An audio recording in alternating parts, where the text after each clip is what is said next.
We're going. Is that the cat? I don't know. It's either the cat or somebody just walked in the front door.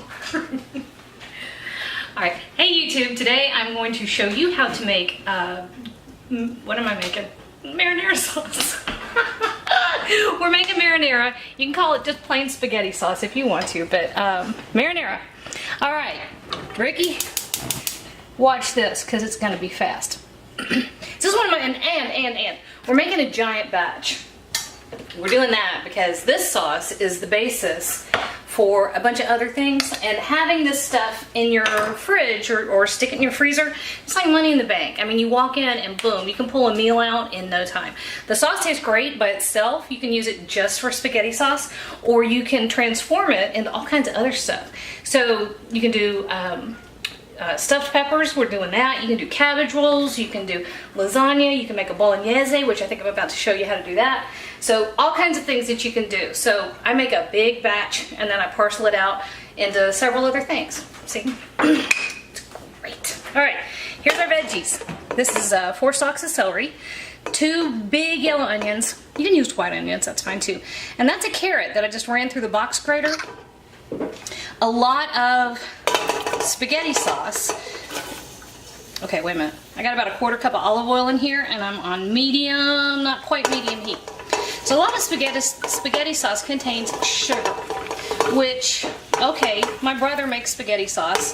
My kids love it. It's loaded with sugar. He just cranks it up there. But I'm not crazy about using the sugar. What I do like, though, is a little bit of sweetness.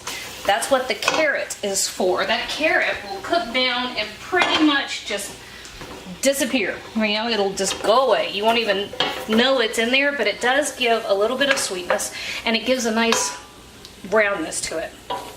Now this sauce is super simple, and I keep the seasonings pretty light because, let's say I'm going to make stuffed peppers. I'm going to re-season the sauce when I put it with the peppers. So I keep this kind of basic. Makes it adaptable. And if you've got fresh tomatoes, great. Use fresh tomatoes, of course. I don't have any, and frankly, I'm being lazy. They can be a pain in the butt to work with. What I do have, 8 regular cans, and I use a mixture of diced tomatoes and tomato sauce. Ricky really likes the puree. He likes the tomato sauce without the chunk. I like the chunk, so this is middle ground. The tomato sauce, I think I had 2 cans of sauce and the 6 cans of diced tomatoes. Now the sauce helps like kind of bind everything together so that your sauce, your finished spaghetti sauce, whatever, is not watery. But I really like the texture of the diced tomatoes. However, use whatever you like. It's your food. Make it the way you like it. So our veggies are just going to saute for a couple of minutes. Just like that. And then we're going to throw the tomatoes in there and we're going to season it, and then it just sits there. You don't have to do anything else. I mean, really, this is about as easy as it gets. So let's let these cook down for just a minute and we'll be back to show you what it looks like. Alright, it really looks pretty much exactly the same as it did a few minutes ago. All it does is you're just softening up your vegetables. Alright, that's it. Something that occurred to me, this is right at 1 gallon of tomatoes, tomato sauce, tomato, diced tomatoes, things, whatever. Ricky, are you getting up my nose, dude? If you shop at the warehouse stores, you can buy just 1 of those giant cans. It'll be fine. Alright, so that's most of a head of garlic that I've minced. Actually, I didn't mince it. I squished it. I have a garlic press. I love my garlic press. And I'm stirring that right in here with the other vegetables. It seems like a ton of garlic. It is, actually, but this is going to simmer for quite some time. And that garlic will get sweet and nutty. It really adds a great dimension. And our seasonings. All right, look here. 2 bay leaves. That goes right in there. That's about 2 teaspoons of kosher salt. I also have black pepper.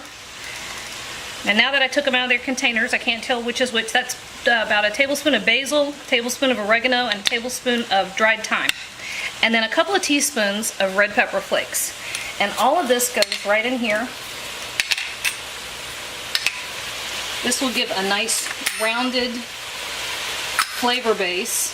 I'm gonna go light on that salt. I use about a teaspoon until I taste, because I'm gonna add one more element to this that is salty on its own, and it's gonna make everybody go, ah! But trust me, it's like a secret ingredient. Now normally I make this sauce in a different pot. I don't know if I'm gonna get all these tomatoes in there. I picked this pot because my other one is skinny and tall. Y'all can't see it very well. So let's see how we do with this. This is gonna be, this could be a big disaster. I hope not. If it doesn't get all in there, we're gonna swap pots. Watch out, buddy, I'm gonna splash the camera. Hey, look at that. Perfect.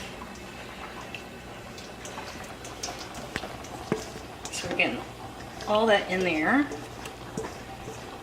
Our gallon of tomatoes. You end up with about 1.5 gallons of sauce. Which you can portion this out. So if you're cooking for a much smaller group than I do, which almost everybody cooks for fewer people than I do, portion it out into whatever serving size you want, and you can throw it in the freezer. It freezes beautifully. It really does. All right, Ricky, don't you get a beauty shot of that beautiful sauce happening right there, and I'm getting our secret ingredient. Da-da-dum. Anchovy paste. I know everybody flips out over this. You will not taste anchovies, but it does bring a lot of umami to the flavor. I mean, it really gives it that deep, deep flavor. And you don't use much. Buy it in these funky little tubes. Then you can portion out however much you want, throw the rest in the fridge. So, let's see, that's about a teaspoon. Teaspoon and a half. Let's call it 2 teaspoons. And then we're gonna taste. But anchovy paste can be pretty salty. That's why you go light with the salt at first. And then you come back and check on it. So that will stir in. And I'm gonna reduce this so it's barely simmering. And I'm actually gonna start working on a couple other dishes. And this is simply gonna sit on the stove and do its thing. And all those flavors are gonna cook down and come together. It's gonna be beautiful and happy. Aren't you excited? Aren't you excited, Ricky? Ricky's jumping up and down. He can't contain himself. All right, this is just gonna simmer for a little, here you go, see? This is gonna simmer for a few minutes. Actually, it's gonna simmer for several hours. I'm gonna start working on another dish. Holy crap. Maybe I shouldn't cook today. Are you shooting? Mm-hmm. All right, so Ricky bailed out. He went to play Dungeons and Dragons. I've got Boone. If you notice the height difference, that's what it is. So our marinara is ready. I've actually made 2 additional dishes with it. I used quite a bit of it to make some stuffed peppers. Those are in the slow cooker. We're waiting on those. And I used a good bit to make some bolognese that I'm going to use to make lasagna with tomorrow. So that's awesome. But look at how it cooks down. It's just been sitting on the back of the stove for a while. And we have enough here. Tomorrow, probably, I'm going to make Ricky's favorite thing. It's baked spaghetti. It's his birthday coming up. Kinsley's birthday and Ricky's birthday are the next 2. But you can see how it's really cooked down. And it's gotten richer, and a lot of the flavors have gotten more intense. We've lost a lot of the water out of here, which means everything that's left is just more intense in flavor. So this is when you taste and adjust your seasonings. And I kept the seasonings light because I wanted to be able to use it in other dishes. If you're gonna use it straight the way it is, this is when you adjust your seasonings. Man,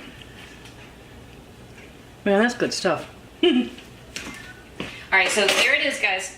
That's how you make a super easy, basic tomato sauce, a marinara, that you can use on its own, or you can use it to cook all week, and you will love the results.